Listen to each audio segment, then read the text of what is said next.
కేటీఆర్ అంశం గురించి ఏంటి అసలు నిజంగా మరి అరెస్ట్ అయ్యి ఉందంటారా లేదంటారా మీ ఒపీనియన్, ఎందుకంటే మీకు అన్ని తెలుసు కాబట్టి. ఇప్పుడు కేటీఆర్ అనే వ్యక్తి ఆయనకేం రెండు సపరేట్ కొమ్ములు లేవు, రెండు సపరేట్ చేతులు లేవు. ఆయన కూడా రాజ్యాంగం ప్రకారం భారతదేశ చట్టాల ప్రకారం ఉండాల్సిందే. కేటీఆర్ అరెస్ట్ అనే అంశాన్ని ఇంత హైప్ ఎందుకు క్రియేట్ చేస్తున్నారు అసలు? ఇప్పుడు కేటీఆర్ నిజంగా తప్పు చేస్తే కేసు పెట్టండి, బొక్కలేయండి.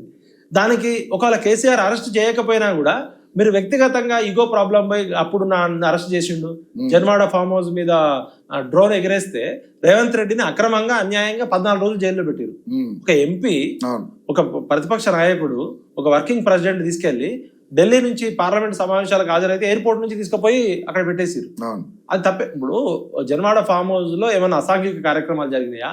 జియోకు విరుద్ధంగా కట్టుకున్నాడు అని చెప్పారు. మీరు ఒక పార్లమెంట్ సభ్యుడిని 14 రోజులు ఫోర్స్ఫుల్ గా పెట్టారు కదా, కర్మ రిటర్న్స్ అన్నట్టు, రిటర్న్ గిఫ్ట్. మరి రేవంత్ రెడ్డి గారు దాన్ని దృష్టిలో పెట్టుకుని ఖచ్చితంగా కేటీఆర్ కుటుంబాన్ని చేయాలని చేస్తున్నాడా ప్రతీకార కాంక్షతోటి? నిజంగా కేటీఆర్ గారు తప్పు చేసిన అనుకుంటే ఇంత హైప్ ఎందుకు, ఇంత అడావుడు ఎందుకు?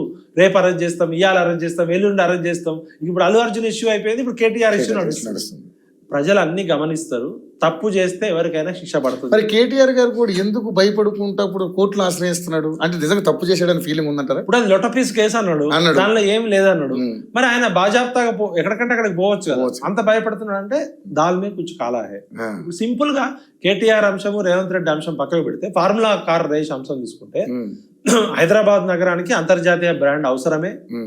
ఆయన ఆ రోజు మంత్రిగా ఉండి ఫార్ములా కార్ అనే నిర్ణయం ఆయనే తీసుకున్నాడు అనుకున్నాం. అది ఎక్కడ పెట్టాలి? దానికి సపరేట్ ఫార్ములా కార్ ఇప్పుడు 55 కోట్లు 100 కోట్లు ఇన్వెస్ట్ చేసినప్పుడు అది లాంగ్ టర్మ్ ఉపయోగపడాలి కదా. అది కేసీఆర్ సొంత ఆస్తి కాదు కదా, అది ప్రజల సొమ్ము కదా. అసలుకే అప్పుల కుప్పల్లో ఉన్న దాన్ని తీసుకుపోయి ఇప్పుడు ఫార్ములా కార్ రేస్ ఎక్కడ జరిగింది? మన హైదరాబాద్ లో ట్యాంక్ బండ్ జరిగింది, సెక్రటరేట్ జరిగింది. ఇప్పుడు మన జరిగింది ఎక్కడికైనా పోతే 55 కోట్లలో 55 పైసలు కనబడుతున్నాయా? ఇప్పుడు 55 కోట్లు ఖర్చు పెట్టి నువ్వు చేసినావు కదా, ప్రజలు 100 కోట్లు పెట్టి రోడ్లు వేసినావు, అవన్నీ వేసినావు కదా. ఆ ఫార్ములా కార్ రేస్ అనేది నిజంగా హైదరాబాద్ బ్రాండ్ ఇమేజ్ కి ఉపయోగపడుతుంది అనుకుంటే దానికి ఒక సపరేట్ ప్లేస్ ఊరవతలు ఎక్కడైనా పెడితే అది ఉపయోగపడేది కదా.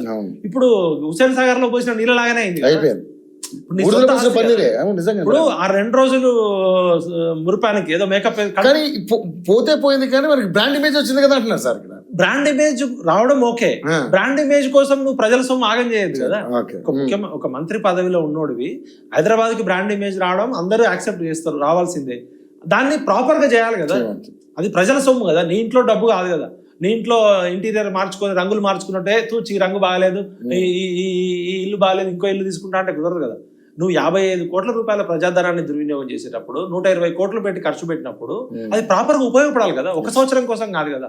అది కనుక ప్రాపర్ ఇన్ఫ్రాస్ట్రక్చర్ చేస్తుంటే ఇప్పుడు అసలే ఆ ఫార్ములా కార్ రేస్ జరిగే రోజుల్లో ప్రజలు ఎంత ఇబ్బంది పడరు? ఆ ట్రాఫిక్ ఇబ్బంది వల్ల, నగరం నడిబొడ్డున పెట్టడం వల్ల నీ అంగు ఆర్భాటం కోసం అది అనాలోచిత నిర్ణయం. Place wrong place. ఆ పెట్టిన డబ్బులు వేస్ట్ అయిపోయినాయి. దానికి అందరికి మరి ప్రజాప్రతినిధిగా ప్రజల సొమ్ముకి కస్టోడియన్ గా వాచడాగా ఉండాల్సిన ఏ ముఖ్యమంత్రి అయినా ఏ మంత్రి అయినా చట్టం తన పని తను చేసుకుపోతుంది. ఇప్పుడు పివి నరసింహారావు లాంటోడే కోర్టు బిల్ క్లింటన్ లాంటోడే తప్పు చేస్తే జైలుకు పోవాల్సి వచ్చింది. చట్టం ఎవరికి చుట్టం కాదు. చట్టం కొంత లేటుగా రెస్పాండ్ అయితే తప్ప కర్మ విల్ ఫాలో యూ. అచ్చు డాగు లాగా ఫాలోస్ అన్నట్టు మనం చేసిన మంచి అయినా చెడైనా ఖచ్చితంగా ఏదో ఒక రూపంలో రిటర్న్ ఇస్తుంది. అది సహజ సూత్రం. కేటీఆర్ గారు తప్పు చేస్తే బరాబర్ బొక్కలో వేయాల్సిందే.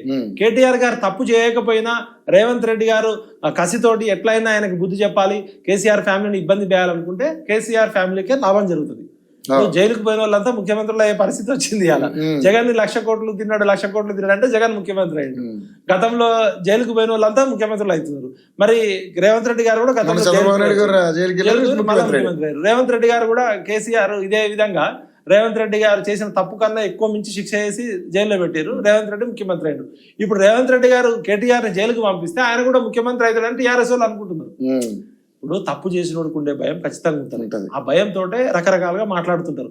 తప్పు చేయకుండా చేస్తే మాత్రం ప్రజల్లో సింపతి వస్తుంది. కాబట్టి రేవంత్ అన్న కూడా నేను ఏమంటున్నా అంటే ప్రాపర్ గా మీరు ప్రూఫ్స్ ఎవిడెన్స్ ఉన్నప్పుడే మీరు ఆయన ఇరికేయండి. లేకపోతే అనవసరంగా మీకు కేటీఆర్ కి కేసీఆర్ ఫ్యామిలీకి సింపతి వచ్చి